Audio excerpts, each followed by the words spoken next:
Hello class, my name is Scott Wall. I'll be doing a cranial nerve exam.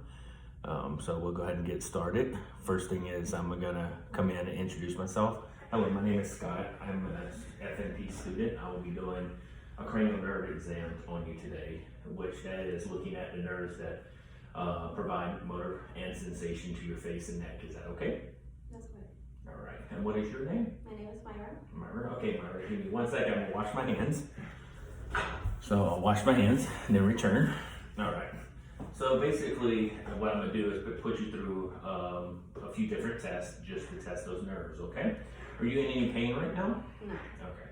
So the first thing we wanna do is get started on cranial nerve number 1. Cranial nerve number 1 is the olfactory nerve. It basically provides sensation from the nose to the brain. And first question we would like to ask is that you had any recent change in your smell, sense of smell? No. All right. If to further test this, we would need 2 different senses, basically peppermint or lemon. So what I'm gonna do is we're gonna imitate this test. What I'm gonna get you to do is close one side of your, whichever nostril you like to, close your eyes for me. And then basically I'd give her a scent to smell. Go ahead and smell it. And she would identify it. And it would usually be peppermint or lemon or different flavors. And then after that, we'd switch to the other side. So go ahead and include the other one. And I'd give her something to smell as well, and she'd be able to identify that. And if she's able to identify that correctly, basically that shows that cranial nerve 1 is intact. So from there, we want to move on to cranial nerve number 2, which is the optic nerve. The optic nerve sends sensory information from the eyes to the brain, okay? So basically, first thing we want to do is check the vision. So I have this little handheld card. We hold it about a foot away, so basically that far away. And what you're going to do is close whichever eye you wish and read whatever line you can read. So the second to the last line is C F D H J. All right, can you read that? L T F P H. All right, now go ahead and switch eyes. So C F D H J L T F P H. All right. So that basically usually for the Snellen charts, the larger ones you would stand 6 meters apart or 20 feet from it, and you read whatever line you can read. And for her, it's 20/20, so her vision in both her right eye and left eye is 20/20. Next, we're going to check pupillary responses, and for that, I need to shine a light in your eyes. Is that okay? Yes. All right. So first things first. First thing I'm going to just kind of look at you. What I'm looking at now is just pupils, making sure they're equal and round, which they are. Next, I'm going to, so basically all you have to do the entire time, pick a point on the wall behind me and just look at it, okay? And I'll do the rest. All right, so you're going to have a light shine in your eyes, okay?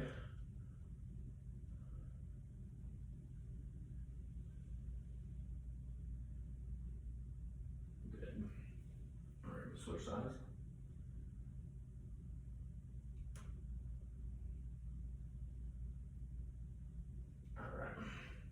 And now just, again, continue to look ahead. I'm gonna do what we call a swinging light test, where I just swing it from eye to eye, okay?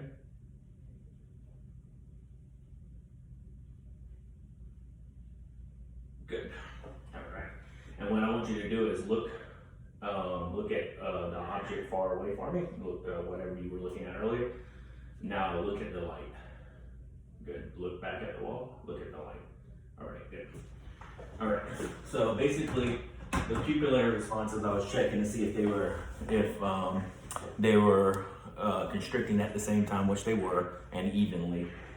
And the next is we're gonna check her field of vision, which is basically for vision in attention. So the way we check for that is just, what I want you to do is just point at whichever side my hands or my fingers are moving, okay?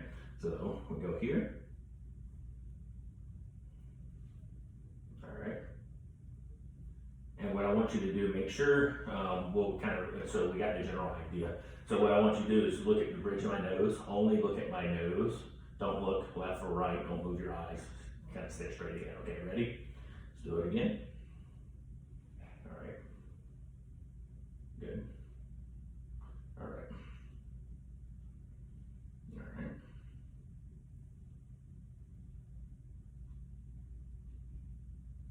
Good. So basically, your vision, you have full field of vision, which is good. Okay. So the next step to check the cranial nerve number 2 is going to be a fundoscopy, which is a basic magnifying device that I use to look at your eyes. Okay. So all you have to do is just look, find a point on the wall, and just look straight again. Okay. First thing I'm going to do is check the red light reflex. So you will feel me, I am going to put my hand on your head just because it makes it easier to make sure we don't bump heads, okay? Because I am going to get kind of close to you to look at your eye, okay? Just look straight ahead. Good. All right, let's look at the other eye. So I'm switching sides. And we're going to look at the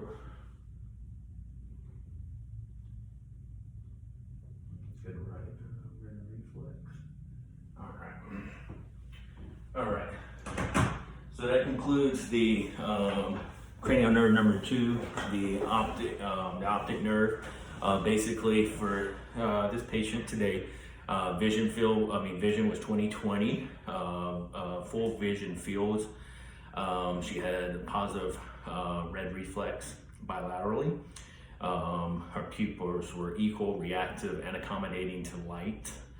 Her optic disc was creamy yellow in color, round in appearance, sharp, distinct edges, margins. I didn't see any pallor or blurred lines. So all of these positives show a normal exam, so it shows that her optic nerve is intact. The next test we're gonna do is we're gonna check 3 different nerves at one time, okay? We're gonna check the oculomotor, the trigeminal, and the abducent. And basically, oculomotor, trochlear, and abducent. Basically what those are the muscles in your eyes, okay? Those allow you to move your eyes side to side, up and down, and so forth, okay? So the only thing I need you to do is to look straight ahead at me and bridge my nose again, okay? And what you're gonna do is just follow my finger with your eyes. Don't move your head, and we're gonna go nice and slow, okay? So basically look at my finger and keep your head real still for me. Good. You're gonna go all the way back to this way, up, down, back up, all the way across, back down, up again. All right. So for this patient, no ptosis noted, no swelling in the eyelids, no the extraocular movement was normal and intact, which means during examination her extraocular muscles were normal, which concludes that the cranial nerve 3 is still intact. All right, next one is the trigeminal. The trigeminal nerve is the 5th cranial nerve, and the way we check that is the 5th cranial nerve. It's a sensation in your face, and also it provides motor function for the muscles for mastication. Okay, so the chewing. Okay, so the way we check that is we do soft and sharp, but we're only going to do soft today. So what we do is what you're going to do. Is you got to feel that. Can you feel that? All right, so you should feel that everywhere I touch you on your head and face, okay? So I want you to close your eyes for me.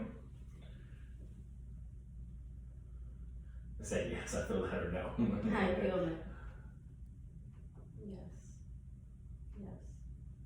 Yes. Yes. Sorry, yeah. All right, so did all those feel the same? Did one feel different than the others, or they basically all felt the same? Pretty much the same. Same, okay. So basically what we did was we checked the ophthalmic branch, the maxillary branch, and the mandibular branch of the trigeminal nerve. There's 3 different branches for sensation, and we just tested for those. And all of those the sensation of the trigeminal nerve is intact. So now we're going to go to the motor, the muscles of mastication. Okay. So basically, you're going to have what you're going to do is I'm just telling you to clench down, and you're just going to clench your teeth. Okay. And I'm just going to feel different areas of your face. Okay. So go ahead and clench down for me. Right, you can relax. All right, do it again. All right, you can relax. And open your mouth, say ah, and don't let me close it. All right. So that right there concludes that the 3 muscles of mastication are intact. And then this one is we're gonna do the jaw reflex. So basically all I'm gonna do, you're gonna open your mouth, just relax it though. And I put my finger here, and then I just tap it. And basically where she has, if I use the right instrument, all right, 1, 2. And basically with that, you're gonna have a slight closing of the jaw, not an overreaction, or if you don't have a reaction, that's also bad as well. But with her, it's just a basic slowly closing of the mouth, which verifies that the reflex is intact, okay? So for the trigeminal nerve, we confirmed that it's intact based on patient having the same sensation in all 3 branches of the trigeminal nerve, and all 3 muscles of the trigeminal nerve were strong and equal on both sides. All right, next is your facial. The facial nerve is basically provides all your expression, your muscles that allow you to express yourself, okay? So for this one, all we're gonna do is get you to raise your eyebrows. All right, so yeah, squint your forehead, there you go. Close your eyes, and don't let me open them. Don't let me open your eyelids. All right, good. All right, so show me your teeth. Big smile, big smile. Good, good, good. All right, do me a favor. That's basically all I need. That pretty much confirms that the facial muscles are intact and equally. What you were looking for is to make sure none was weaker than the other one. You don't have a droop on one side or the other, which she does not. All right. So the next test we're going to do is the vestibular-cochlear nerve, which is the next cranial nerve. And the way we do that, basically, it checks for balance and also hearing. So to check for balance, what I'm gonna do is have you stand up, close your eyes, and just walk in place. All right, you can sit back down. So basically what that does is just checks her balance with her eyes closed. She did fine with that, no swaying, no one side or the other, so she's fine. The next test is, I'm gonna do is a whisper test, and then the whisper test, I'm gonna have to go on the other side of it. So basically what I'm going to do, you can stay there. I'm gonna whisper some numbers into one ear, and I'm gonna close the other one so you can't hear out but one, okay? And you repeat the number for me, okay? 31. All right, let's try it again. C. All right, ready for the other one? 39. 89. All right. So that was the whisper test, which you did good with that. All right, the next 2 tests are using this instrument here.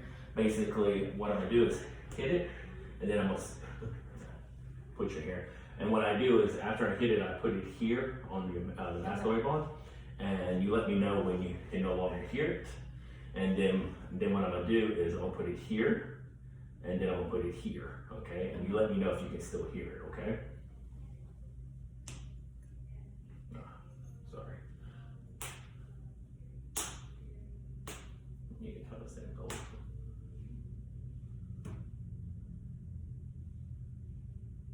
Okay. Still here? Oh yeah. Yeah, okay. You still here? Yeah. Okay, good. That's weird. Yeah, it's kind of to me it's like it's almost like you're hearing the vibration, so it is a little strange. So I'm gonna do the other side real quick.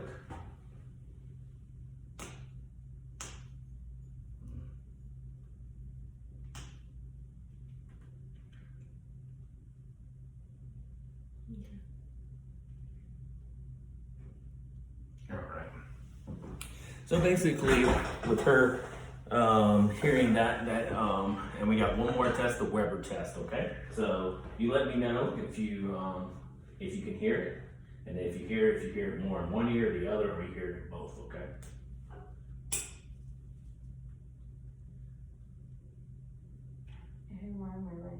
More on your right. Do you hear it in? Yeah. How much more is it? Like just Less light. Okay. In general, with the Weber test, is you look for lateralization. Basically, you hear it equally in both ears. She hears a little bit more in her right ear than the left ear. Sometimes that's normal. It's not totally abnormal when you hear a little bit more, as long as it's not distinctly like you can't hear it at all in your other ear. The other test we did was the ringing test, basically, and that showed that air conduction was greater than bone conduction, which is a normal exam. So the whisper exam, the ringing exam, and the Weber exam basically all were normal, which confirms the vestibular cochlear nerve test. All right. So the next group of tests, we again gonna check 3 different nerves at the same time. Okay, we gotta check the glossopharyngeal nerve, the vagus nerve, and the hypoglossal nerve. Okay, so all 3 of these kind of deal with your ability to swallow, talk, and basically eat and make sounds. Okay, make sense? All right. So the first thing I need you to do is open your mouth, stick out your tongue. All right. All right. Do me a favor, close your mouth. Okay. Put your tongue to both fingers. There you go. Good. All right. Say again. Stick your tongue out. All right. All right. So basically, here we're not going to do the gag reflex, but the way we do that is we stick a tongue depressor and to the back of the throat, and it basically it elicits a gag reflex. Now, basically, what I was looking for, Eula was midline when she did the phonation. Do me a favor, swallow for me. Any difficulty swallowing? No. In general, we would also get some water and let her swallow a little bit of water. That would confirm the swallowing. She has no difficulty swallowing at this time. Her gag reflex is intact, even though we didn't test it in theory, but we didn't test it because it's not very fun to test that. Basically, can you repeat a few letters for me? T, N, L, M. All right, good. And basically what we're checking there is just for slurred speech. During the whole examination today, she's had normal speech, no slurredness, no difficulty with pronouncing any of her words. So the last test, and that basically confirms those 3 tests: the vagus nerve, the hypoglossal nerve, and the glossopharyngeal nerve. Let's see what else we can do. The last test is the accessory muscles, and the accessory muscles check for the muscles of the sternocleidomastoid and the trapezius muscles. Okay, so basically all I need you to do is, first thing I check, make sure there's equal, no one shoulder is not higher than the other, which is not. So basically, you shrug your shoulders for me. All right, go ahead and relax. Now shrug your shoulders up, let me push them down, push them up. Good, she has good strength there. And the next one is basically look to your right and then push my hand to your left. Good, good, push, good. All right, now look that way and do the same thing with this hand. All right, so she has good strength in there. I give her 5 out of 5 on both all muscles. She has good muscle strength, no deficits whatsoever. And this concludes the cranial nerve exam 1 through 12. Thank you, and thank our participant. Bye, thanks.